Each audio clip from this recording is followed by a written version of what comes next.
जय Bharat. Airport Authority of India की ओर से वैकेंसी निकाली गई है। कुछ पद पूर्व सैनिकों के लिए भी रखे गए हैं। तो इस वीडियो में हम डिटेल से जानते हैं कि पूर्व सैनिकों के लिए कौन कौन से पद रखे गए हैं, क्या उसकी डिटेल से रहने वाली है। पूरी जानकारी के लिए वीडियो को अंत तक देखिए। चैनल को सब्सक्राइब नहीं किया तो सब्सक्राइब कर सकते हैं, आपको इस तरह के अपडेट बहुत समय भी मिलते रहेंगे। तो यहाँ पे आप देख पा रहे होंगे, ये नोटिफिकेशन जारी किया गया भारतीय विमानपत्तन प्राधिकरण यानी कि एयरपोर्ट अथॉरिटी ऑफ इंडिया की ओर से। इम्पोर्टेंट डेट्स और शेड्यूल प्रोसेस यहाँ पे बताया गया है। ऑनलाइन के माध्यम से आप 5 अगस्त 2025 से ऑनलाइन अप्लाई करना शुरू हो गया है और लास्ट डेट है 26/8/2025 तक। टेंटेटिव डेट जो यहाँ पर ऑनलाइन एग्जामिनेशन होगा उसके बारे में AAI की जो ऑफिशियल वेबसाइट है उसमें नोटिफाई किया जाएगा। तो आपसे रिक्वेस्ट है कि आप इसकी ऑफिशियल वेबसाइट पर बार बार विजिट करते रहें। अब यहाँ पर सैलरी जो यहाँ पर दी जाएगी लेवल 1 के अंतर्गत 36,000 से 3% हर साल बढ़ोतरी के साथ 1,10,000 का NE6 के अंतर्गत यहाँ पर दी जाएगी।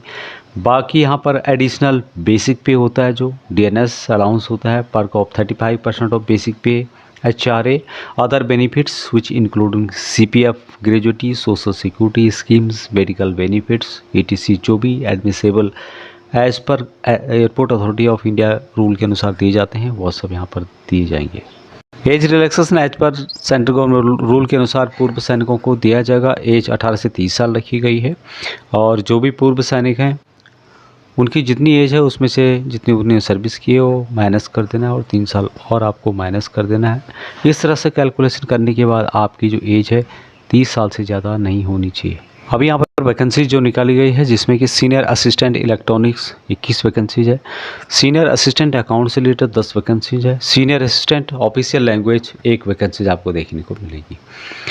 अभी इसमें क्लियर मेंशन किया गया कि 3 पोस्ट जो कि सीनियर असिस्टेंट इलेक्ट्रॉनिक्स के हैं ये रिजर्व हैं पूर्व सैनिकों के लिए और इसमें इंक्लूड है 4.5 जो डिसेबल एक्सेसमैन है उनके लिए भी। एक पोस्ट जो कि सीनियर असिस्टेंट अकाउंट से रिलेटेड है उनके लिए भी रिजर्व करके रखा गया है। तो बेसिकली यहाँ पर 4 पोस्ट पूर्व सैनिकों के लिए रखे गए हैं रिजर्वेशन के तहत।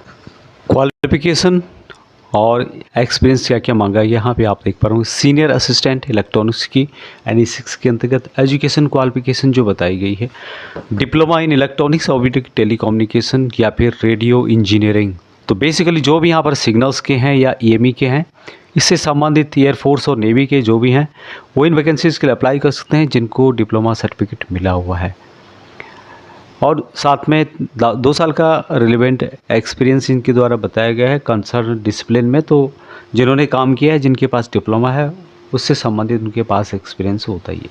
दूसरी वैकेंसी जो है ये है सीनियर असिस्टेंट अकाउंट की वैकेंसी। एजुकेशन क्वालिफिकेशन बताया गया है ग्रेजुएट या फिर BCom आपके पास होना चाहिए, कोई ना कोई आपके पास होना चाहिए। फिर किया जाएगा BCom नहीं मिलता है तो ग्रेजुएट को लिया जाएगा और कंप्यूटर लिटरेसी MS ऑफिस से रिलेटेड आपको जानकारी होनी चाहिए। तो बेसिकली दो ही में पूर्व सैनिकों के लिए यहाँ पर वैकेंसीज है। सीनियर जो असिस्टेंट इलेक्ट्रॉनिक्स है 3 वैकेंसीज है और सीनियर असिस्टेंट अकाउंट से रिलेटेड 1 वैकेंसीज पूर्व सैनिकों के लिए दिया गया। अभी यहाँ पर जो पहला पोस्ट है सीनियर असिस्टेंट इलेक्ट्रॉनिक्स, इसके लिए रिटन एग्जामिनेशन होगा, CBT होगा और 100 मार्क का होगा, ड्यूरेशन होगा 2 घंटे का। अभी किस तरह के यहाँ पे क्वेश्चन पूछे जाएंगे, 70% क्वेश्चन होंगे जो कि सब्जेक्ट से रिलेटेड होंगे और बाकी 30% जो क्वेश्चन होंगे general knowledge, general intelligence, general aptitude और इंग्लिश लैंग्वेज से रिलेटेड होने वाली है। पास मार्क यहाँ पे जो रखा गया है 50 आउट ऑफ 100 में से अनरिजर्व EWS, OBC, NCL और एक सस्पेंड कैटेगरी के लिए रखा गया है। 40% मार्क रखा गया है SC ST कैटेगरी के लिए। अभी दूसरा जो यहाँ पे ट्रेड है वो है सीनियर असिस्टेंट अकाउंट से रिलेटेड। अभी इसमें जो रिटन एग्जामिनेशन होगा कंप्यूटर बेस्ड टेस्ट होगा, CBT 100 मार्क का होगा, ड्यूरेशन 2 घंटे का होगा। कंप्यूटर लिटरेसी से रिलेटेड टेस्ट MS ऑफिस का आपको होने वाला है जो कि 2 घंटे का होगा। डिटेल्स एनेक्सर 1 में बताया गया है। यहाँ पर भी 70% सब्जेक्ट से रिलेटेड पूछे जाएंगे, एजुकेशनल क्वालिफिकेशन से रिलेटेड। 30% जो मार्क होंगे यहाँ पर general knowledge, general intelligence, general aptitude English से रिलेटेड आने वाले।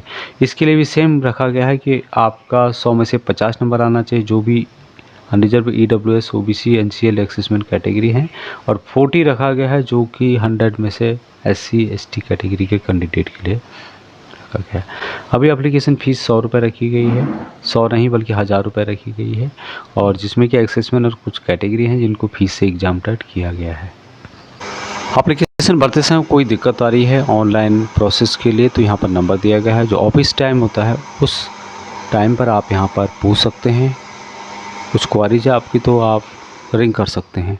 बाकी जो इम्पोर्टेंट बात यहाँ पे है कि only candidate who are domicile, जो भी डोमिसाइल हैं यानी मूल निवासी हैं वेस्ट बंगाल के, बिहार, उड़ीसा, छत्तीसगढ़, झारखंड, अंडमान निकोबार और आइसलैंड और साथ में स्टेट ऑफ सिक्किम, तो ये जो लोकेशन है इन्हीं डोमिसाइल की जो पूर्व सैनिक हैं या अन्य लोग हैं इन वैकेंसीज़ के लिए अप्लाई कर सकते हैं।